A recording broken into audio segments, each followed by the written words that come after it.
Now, presented in digital widescreen. This is HOI 19 News at 10. Accurate, balanced, to the point. Assaults and abuse from the National Football League to the college campus, including some big-time arrests tonight in Carbondale. And charges tonight against a local hoop star for domestic violence. It is Friday night. Those stories, all the news, and we have the high school football coming up. Right now, let's get a check of the weather. Samantha Chapman's in for Chuck tonight. Sam. Thanks, Eric. Another calm and crisp evening here in the heart of Illinois. We've got some clouds coming through our area, but it looks like we'll be rain-free. I'm not sure if we'll be so lucky tomorrow, but I'll have more on that in just a bit. Right now, temperatures 66 in Peoria, 63 in Galesburg, in Kewanee 65, and in the Twin Cities, 61 degrees. Wind speeds are variable, mainly coming out of the south. Looks like some in the southeast and the southwest. Midwestern temperatures, St. Louis is 73, in Springfield 68 degrees, Kansas City 71, and in Memphis, that's the warm spot, 76 degrees. Tonight, partly cloudy skies, light winds coming out of the south at 5 to 10 miles per hour. Temperatures at 58 to 62 degrees.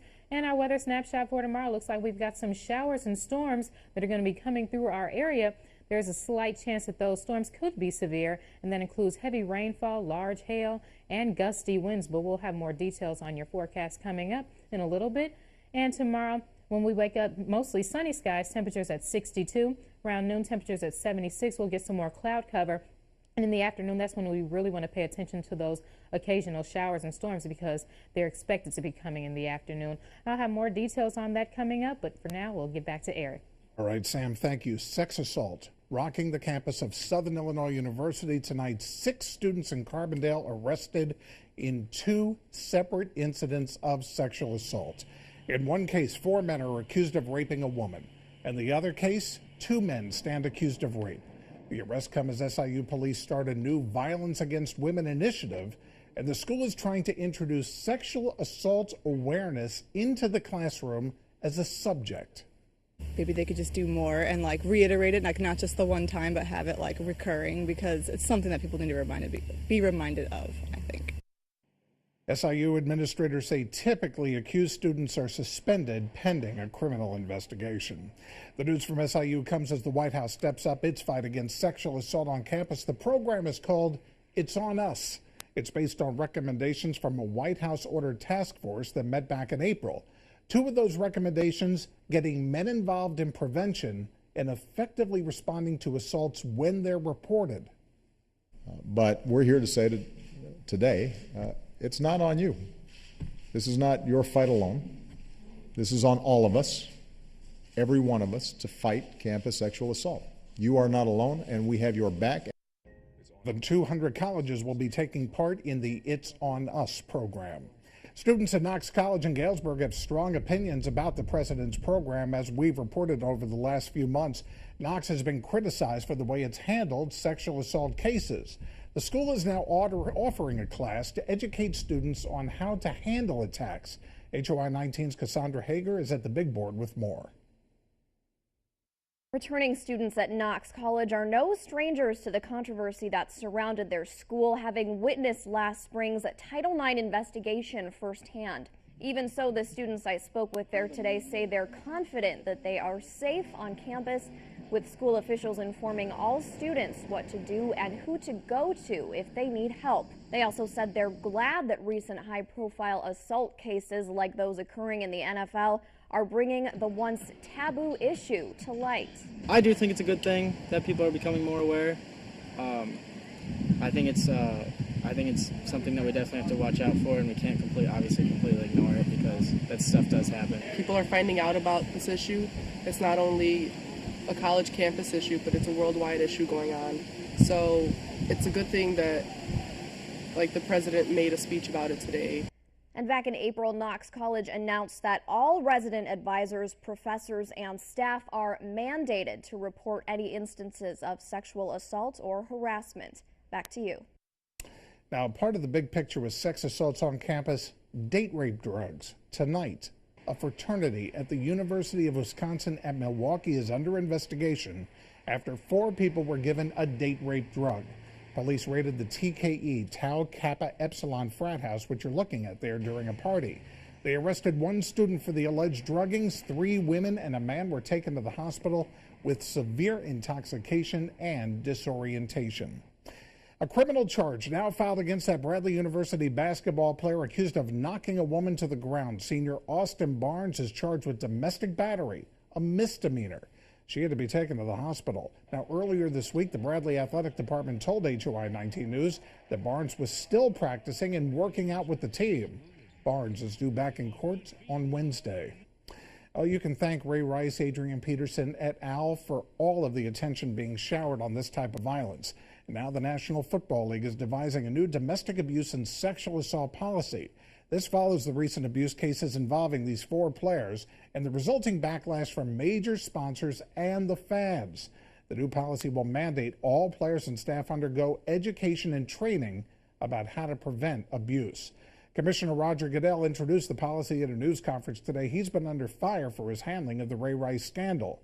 Rice was originally suspended for 2 games based on initial surveillance video that showed Rice dragging his then fiancee, now wife, off an elevator. But everything then changed when additional footage of Rice hitting her in an elevator went public. I got it wrong on a number of levels, from the process that I led to the decision that I reached. But now I will get it right and do whatever is necessary to accomplish that. Goodell says Rice's account of what happened on the elevator differs from what was shown in the surveillance video. Goodell hopes to implement the new personal conduct policy before the Super Bowl. Now, earlier this week, the Baltimore Ravens announced that the team would offer their fans an opportunity to trade in their Ray Rice jerseys. And fans have done just that. They lined up this morning halfway around the stadium to take the team up on their offer. Fans are going to be able to get a brand new jersey from the player of their choice after returning their officially licensed NFL Ray Rice jersey. Back home, 2 McLean County judges accused of having an extramarital affair deny the relationship was a violation of judicial conduct rules. The Panagraph reporting that Scott Drzuski and Rebecca Foley, in their response to a misconduct complaint, contend the relationship did not result in any judicial offenses. A Chicago attorney who is representing both judges says that the complaint was full of, quote, salacious allegations and innuendo. Both judges will likely face a public hearing before the State Courts Commission. A partial evacuation of the White House tonight, the Secret Service ordering it after someone apparently jumped the fence. The incident happened just after President Obama and his daughters left the White House to head to Camp David. The evacuation included the press room. About an hour after the evacuation, the man thought to be the jumper was taken away by ambulance. The Secret Service continues to investigate. Before the president left the White House, he signed a bill authorizing arming and training Syrian rebels to fight ISIS militants. This comes as ISIS released a new video called Flames of War. This is the film the group recently promoted in a trailer. The video clearly is aimed at an English-speaking audience, and the narrator appears to speak with an American accent. Clearly, ISIS had a calculated step to be able to put this guy on camera. Why? Because he seems American. The message is aimed at a Western audience, and his intent is to, A, project fear to the United States, and B, to instill and give this sense of a projection of power. U.S. officials say they're working to determine where the man is from. Well, in the 1,000 years or so I've been doing this, I have never said these words in one sentence. Armpit hair plays a role in a car crash. We'll have that coming up.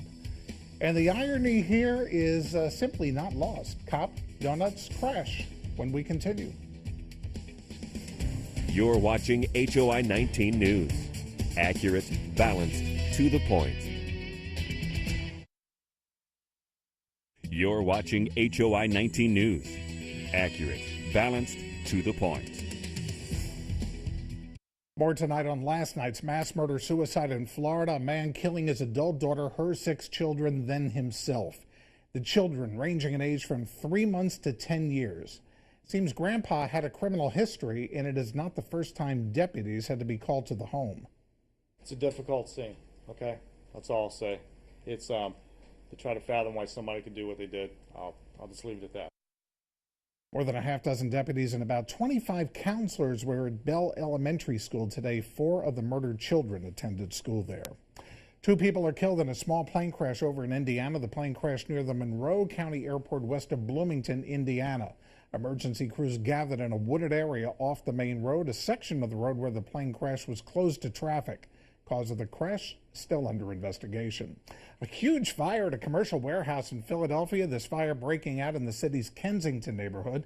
The fire quickly spread to several adjacent properties. More than 100 firefighters battling the blaze. 1 person seriously injured, 2 firefighters suffering minor injuries. Cause of the fire under investigation. A prank with a lighter and armpit hair. Armpit hair causes 3 teens in Idaho to crash their SUV, and they're pretty lucky. Deputies say one of the kids used a lighter to set the driver's armpit hair on fire. None of the teens was wearing a seatbelt. Deputies say the driver was speeding and driving erratically before the crash. Of course, a little fire on the hair will do that. He has been cited for inattentive driving. The kid with the lighter, he's ticketed for interfering with the driver's safe operation of the vehicle. Make your own punchline. Cop slams his vehicle into a donut shop in New Jersey. The police SUV crashed into the front of the Dunkin' Donut shop about 11 o'clock this morning. No serious injuries reported. The cause of the crash is under investigation, but we understand all the donuts now have holes in them. Samantha Chapman with a 50-50 weekend when HOI 19 News continues for Getaway Night. That was a